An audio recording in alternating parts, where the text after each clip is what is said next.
বিএনপির অধিকাংশ নেতাকর্মীকে মনে হয়েছে তারা আসলে জিয়াউর রহমানের রাজনীতির রও বুঝে নাই, ইনক্লুডিং স্ট্যান্ডিং কমিটি মেম্বার্স।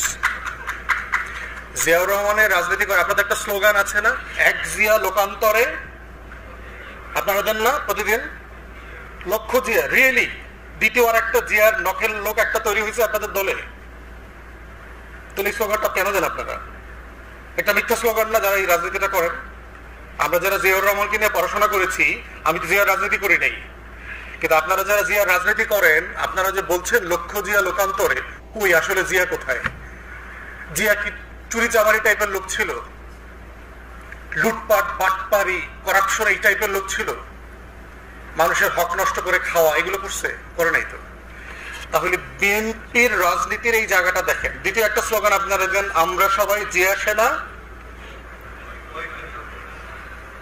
এরকম অনেক কিছু বলে।